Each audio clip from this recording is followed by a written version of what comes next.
Well, let's go tell us back my Raw review for August 5th, 2024. The fall show before, right after SummerSlam, and going on to Bash in Berlin, which, yes, I will do it. Anything besides Saudi Arabia, I will talk about. But if it's a Saudi show, no. I just don't want to do it because okay,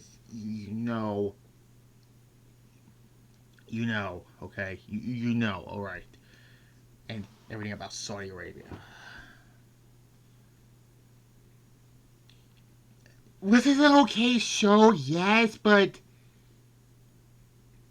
I'm left more confused than okay, something is happening, but this Raw didn't have anything great about it. But besides the Wyatt Six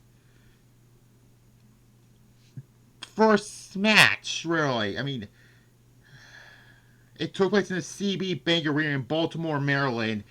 It was used to be called the Baltimore Arena, but now it's then the what was it, the Royal Farms Arena? No, I think that's Atlanta based. I don't whatever. Okay, this is the last Raw on Sci-Fi because the Olympics. Can't talk tongue tied. Are up to and Raw's going back to USA next week. And I just got rid of the Sci-Fi app on my TV, okay? Because I don't have to use that anymore for this. Raw kicks off with the new World Heavyweight Champion Gunther, with Ludwig Kaiser in the ring, who hasn't been seen in, 2 months now? Gunther comes out, dressed in a suit. There was a mixed reaction. There was a mixed reaction of boos being ref and Gunther smiles chance of you deserve it, and I was like, fucking. He was literally handed the fucking bell, okay? He called Damian Priest street trash, which is fucking racist. He talks about he's the longest reigning Intercontinental Champion. He's king of the ring, and now he's World Heavyweight Champion. And I'm like, who the fuck's gonna interrupt this whole thing? It's Randy Orton. I think they move him to Raw. If that's the case, good. Keep him away from Cody Rhodes, okay? There's reports on Twitter that AJ Styles is coming back this Friday, which, if I was the case, give AJ Styles another chance at Cody Rhodes, okay? They talk about the controversial finish in the King of the Ring finals. And Gunther looks at Orton and says, well, Randy, I have to say I was wrong because you caught me off guard in that. They are going to have a world title match at Bash in Berlin.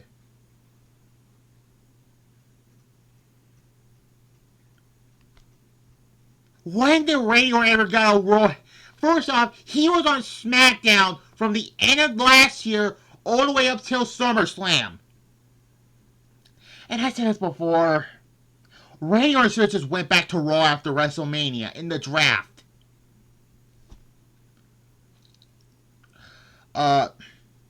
Speaking of Randy Orton, the next Wrestling Dumpster Fires video is, coincidentally enough, it's going to be 20 years since his first face run in the main event scene for him. And that's the next Wrestling Dumpster Fires video we're going to talk about. The first main event babyface run of Randy Orton from 2004 to 2005. And I keep saying this before, Randy Orton is leagues better as a heel.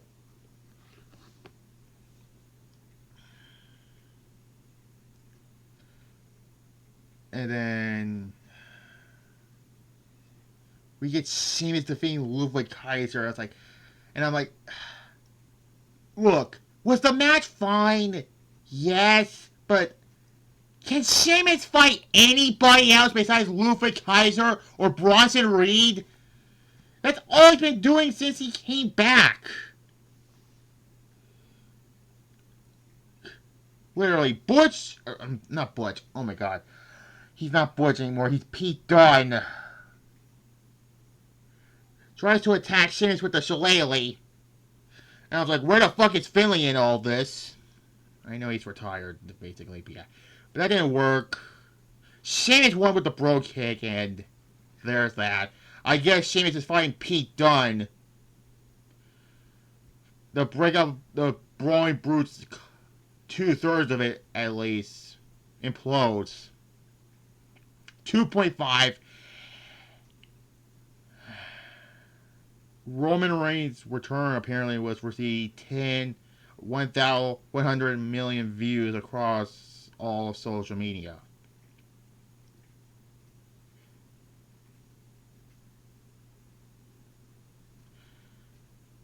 Look, and I'm glad Roman's back. Yes, I did meet him 5 years ago. You can see right there, obviously. But all I gotta say is,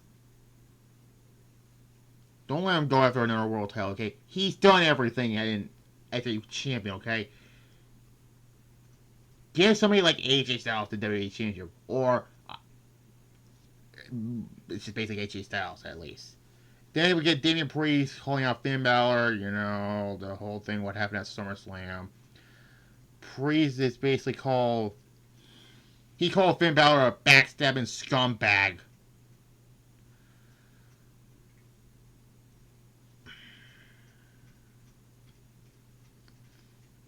Then the whole thing, here's what his means to people as well as the people here. He realized his family is a whole lot bigger. Priest wants him to introduce Balor to his new family and acknowledges the crowd.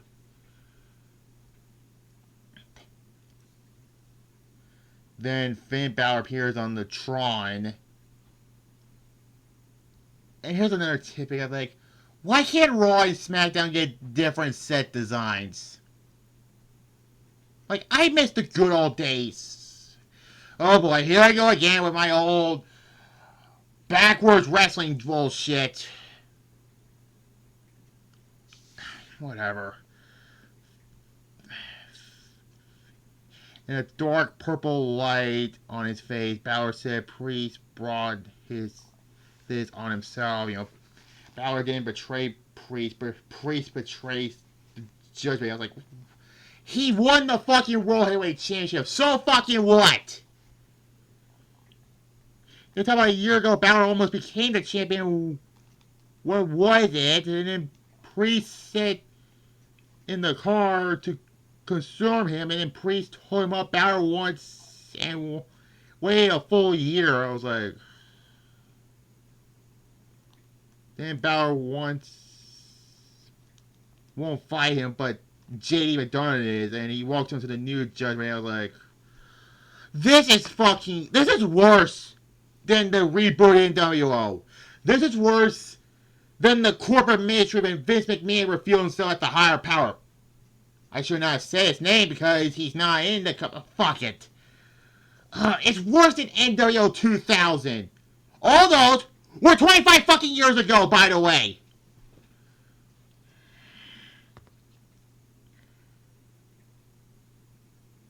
Then we get Bald Eagle Adam Pearce in his GM office, is on the phone, and Bronson Reed comes into his office. Reed is not happy. He didn't get a piece of Sheamus tonight. I was like, we've seen a fucking match already, okay? And then he's creating his own path, and Reed walks off. Also, you know, like DQ finishes on this show? There's two tonight. With Lara Falcone defeats Shayna Baszler by disqualification because of Ray outside interference. Just the one thing I wish that would have been gone away in Triple H's WWE. Run-ins and disqualifications. 1. I'll give it a 1. The match sucked.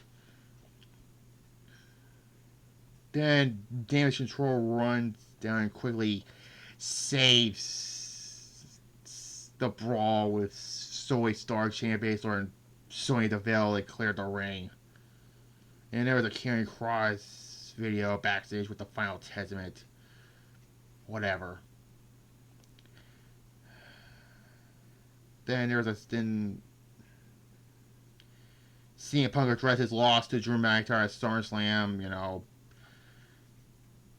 Punk said people must be wondering why he's smiling and is so happy. Punk put over Bel Muhammad.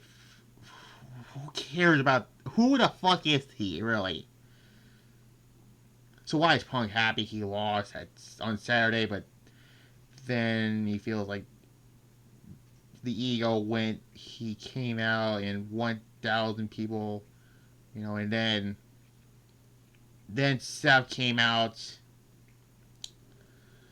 They get into a little argument, and then Drew McIntyre shouts at them from the crowd and asks, "Is with all the nearest tonight? It's the night of celebrations." And then, you know, he said the biggest match of SummerSlam, McIntyre defeats CM Punk.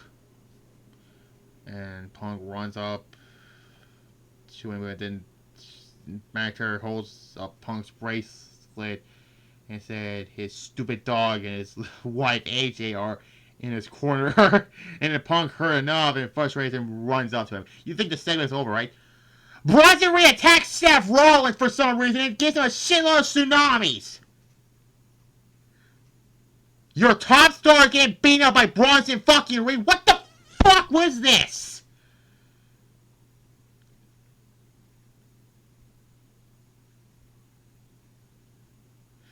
And then Seth Rollins is injured. We hear from CM Punk shouting for Drew McIntyre, so Pierce runs over to him, and Pierce says he walked McIntyre out of the arena, so he's gone. Punk is not pleased. This second half of Raw was fucking, like, what the fuck was this? The New Day defeat the Authors of Pain. It was okay. But then afterwards, 3 out of 5 I give it. Honestly, Joe, who the fuck is this guy? Attacks Cross, and then afterwards he beat up the AOP. I was like, who the fuck is this guy?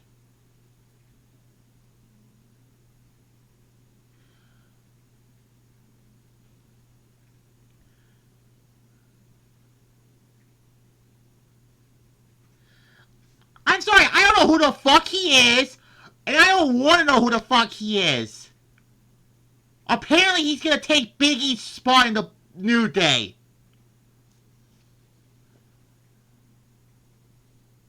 Really? Really?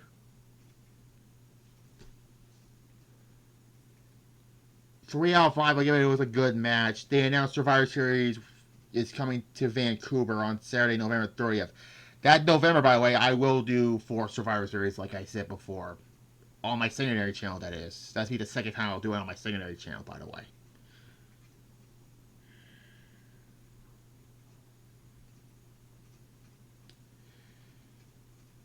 Then A-Town Down Under. Apparently they're on Raw now. So who's going to be on SmackDown? They're going to do some swaps, apparently. They beat Awesome Truth in a decent match. I'll give it a 2 out of 5. It was decent.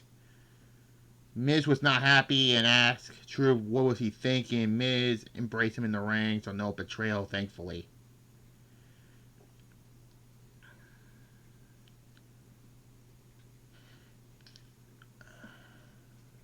Then Braun Breaker gets interviewed, you know. Becoming the new Intercontinental Champion. Breaker is the hunter, and the locker room is the hunted.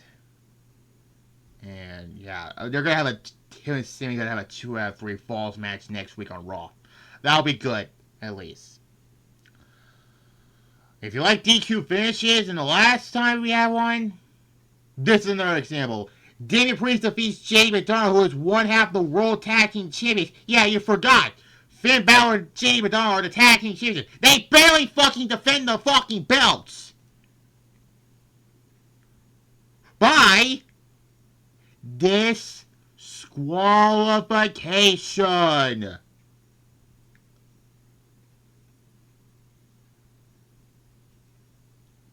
Why couldn't Danny Priest just squash McDonough and not do the fucking disqualification? Because what happens? Finn Balor ran into the ring and attacked Damian Priest.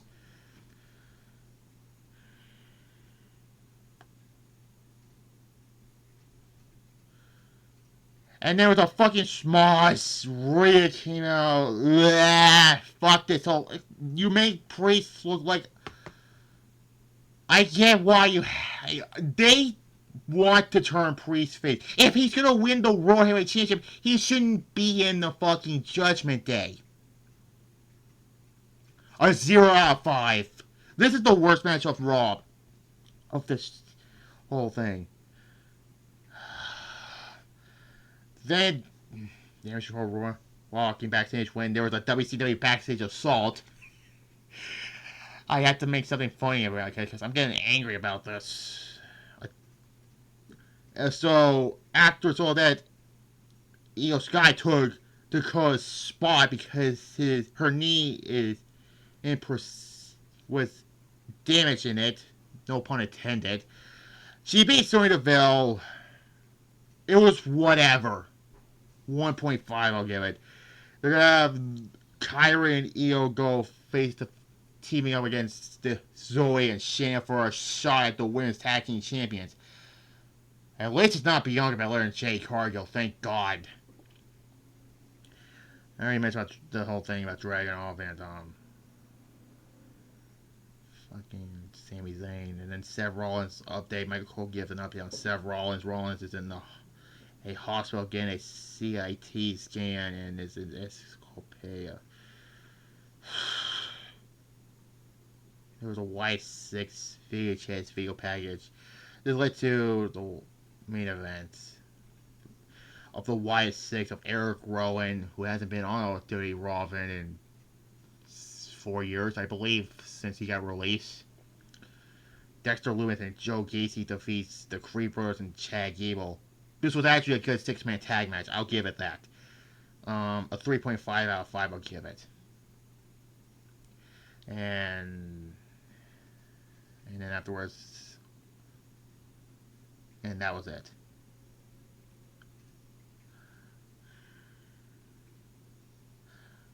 It was not the best show, I think, but tomorrow, by the way, I give this Raw a D+. Yes, there were some good matches, but the fucking storytelling of this Raw makes no fucking sense, really. Randy Orton is getting another World Heavyweight Championship match. Look how awful he looked in that 6-man tag match at Money in the Bank, by the way. And in that Dirty Championship fatal, Randy Orton is not. He needs to fucking retire. I'm sorry. He has to fucking retire. I'm sorry.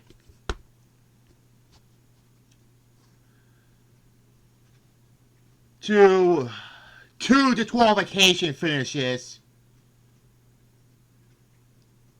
And mostly that. D+.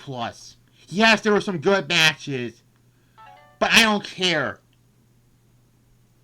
This is a D-, or D+, rather. When Seth Rollins get beaten by fucking Bronson Reed, like, honestly, let's hope SmackDown's good this Friday, because Roman Reigns and AJ Styles are probably going to be on SmackDown. And I'm praying for Charlotte Flair to come back this Friday. Because I am losing my fucking patience of her return now. Tomorrow will be Medea Witness Protection movie review. And Wednesday will be episode 38 of Showdown. We're going to move on to the Late Summer Mayhem event. That show will be headlined by Goldberg and AJ Styles. You're not seeing the quotation marks, okay? Don't pretend the quotation marks are not there. And Thursday, on my secondary channel, subscribe and click the notification bell on that one, will be WCW Road Wild 1998. Has Jay fucking Leno in the main event. But regardless, you just like this video, comment down below, subscribe to this channel right here, click the notification bell, as well as my secondary channel, Titles Retro Reviews, so you'll see this Thursday, Road Wild 1998. And we're done. Bye-bye.